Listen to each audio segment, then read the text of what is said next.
Imaculada, eu sou o Fábio de Jesus por Maria e esse é o canal Subindo a Montanha, palavra de vida eterna. Hoje, Jesus tem uma palavra direta do céu para você. O evangelho de hoje está em Lucas, capítulo 17, versículos de 7 a 10. Se você não é inscrito no canal, se inscreva no canal, deixe seu like, deixe seu comentário, compartilhe esse vídeo com todos os seus contatos. Assim você me ajuda a evangelizar. Quanto mais inscritos no canal, mais o YouTube recomenda os vídeos. Então, não deixe de se inscrever. Se inscreve no canal. E a cada dia, aqui no nosso canal Subindo a Montanha, eu trago para você a liturgia do dia, o evangelho do dia, palavra de salvação, palavra de vida eterna para a sua vida. Palavra de vida eterna para impactar a tua história. Vamos ao evangelho de hoje? Pelo sinal da Santa Cruz, livra-nos Deus nosso Senhor de todos os nossos inimigos. Em nome do Pai, do Filho e do Espírito Santo. Amém. Naquele tempo, disse Jesus: qual de vós, tendo um servo ocupado em lavrar ou em guardar o gado, quando voltar do campo lhe dirá: vem depressa sentar-te à mesa? E não lhe dirá ao contrário: prepara-me a ceia, cinge-te, serve-me, enquanto eu bebo e como, e depois disso comerás e beberás tu. E se o servo tiver feito tudo o que lhe ordena, porventura fica-lhe o Senhor obrigado a alguma coisa? Assim também vós, depois de terdes feito tudo o que vos foi ordenado, dizei: somos servos como quaisquer outros. Fizemos o que devíamos fazer. Palavra da salvação, glória a vós, Senhor. Depois que vocês fizerem tudo o que o Senhor mandou, dizei: somos servos como quaisquer outros servos. Fizemos o que devíamos fazer. Senhores, qual que é o sentido enigmático desse evangelho de Jesus? Em Lucas, capítulo 17, versículos de 7 a 10. O que o Senhor quer nos dizer? Toda vez que a gente lê o evangelho e proclama o evangelho, a gente sempre encerra dizendo palavra da salvação. Significa que aqui, nesses versículos, tem salvação para mim e tem salvação para você. Por meio desses versículos, hoje, dia 8 de novembro de 2022, Jesus quer nos salvar. Jesus quer apontar para nós o caminho da vida eterna por meio desses versículos.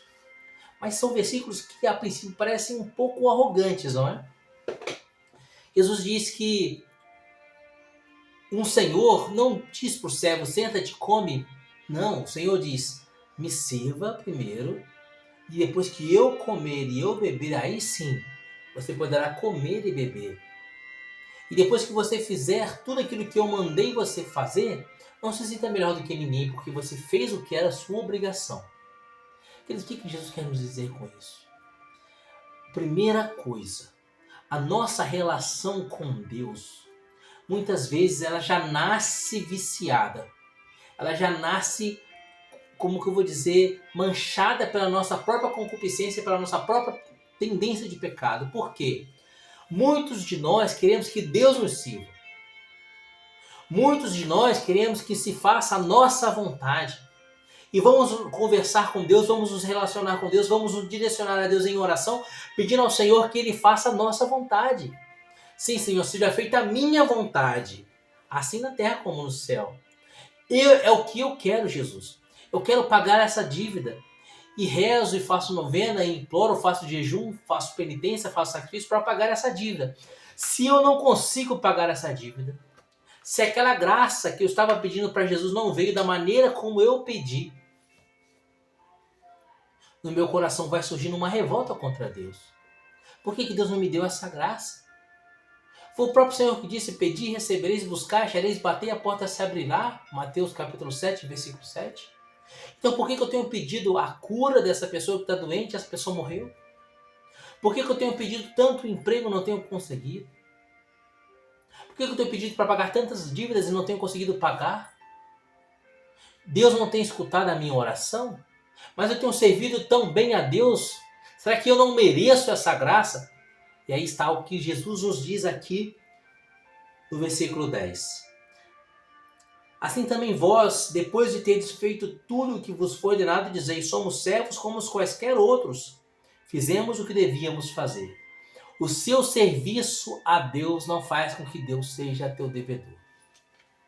O teu serviço a Deus, as suas orações, a vivência dos mandamentos, a frequência na igreja, a tua vida de oração, a tua vida na presença de Deus, o servir a Deus numa pastoral, numa catequese, num ministério de pregação, aquilo que você faz para Deus não te dá uma carta de crédito por meio da qual você pode cobrar a Deus.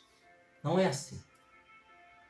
Jesus diz aqui, depois que você servir a Deus, lembre-se, é misericórdia de Deus deixar que você o sirva. O primeiro ponto é esse. E o segundo ponto, nós servimos a Deus, depois apresentamos para Deus o nosso serviço e falamos assim: Senhor, me paga. Senhor, eu quero a cura dessa doença, me paga porque eu te servi. Senhor, eu quero um emprego novo, me paga, Senhor, porque eu te servi. Queridos, nossa relação com Deus não é uma relação de cobrança. Não é uma relação de alguém que está em situação de igualdade com Deus ao ponto de poder cobrá-lo. Mas nós somos servos. Seja feita, Senhor, a tua vontade, assim na terra como no céu. O cristianismo é a religião que busca a vontade de Deus, não a minha vontade. Lembre-se da oração de Jesus no Getsêmani. Pai, se é possível, afasta de mim esse cálice, todavia não se faça o que eu quero, mas o que tu queres. À medida que nós fomos nos moldando à vontade de Deus, o Espírito Santo em nós vai nos moldando à face de Cristo. À medida que nós vamos aceitando a vontade de Deus, por mais difícil que ela seja, nós vamos nos parecendo cada vez mais com Jesus. Esse é o processo de santificação. A palavra de Deus vai dizer em Levítico, capítulo 19, versículo 2, sede santos, porque o Senhor teu Deus é santo. A palavra diz em Mateus, capítulo 5, versículo 48, sede perfeitos, porque o vosso Pai Celeste é perfeito.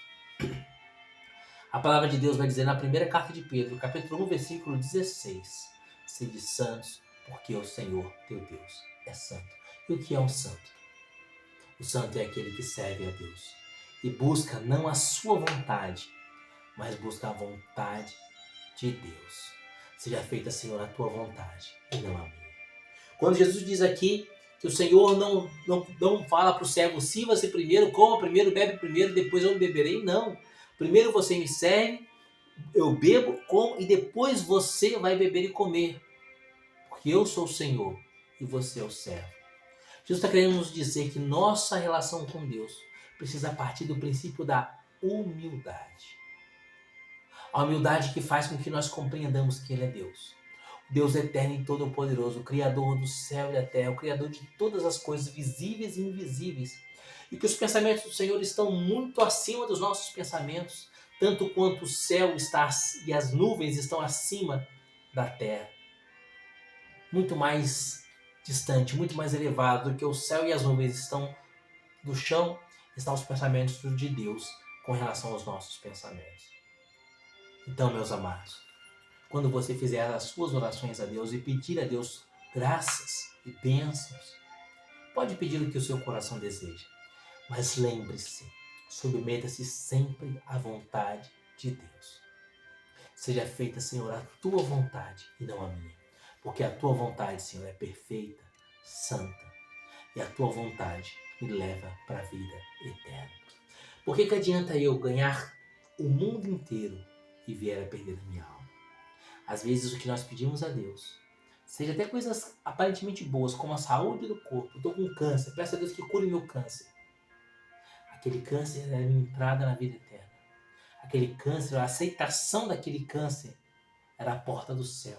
Era a minha conformidade com Jesus na cruz, com Jesus crucificado. Se não fosse aquele câncer, não entraria no céu. As coisas de Deus são perfeitas. Submeta-se à vontade de Deus. Ainda que seja um câncer, seja o que for. Pede a cura, pede a libertação, pede o emprego. Mas sempre diga: Senhor, seja feita a tua vontade e não a minha. Porque o Senhor é Deus e eu sou nada. O Senhor é o Rei dos Reis. E eu, por misericórdia, sou apenas o teu servo. Então, fiat mihi salutare tuo, faça-se em mim, segundo a tua vontade. Que Deus te abençoe e viva Maria Imaculada.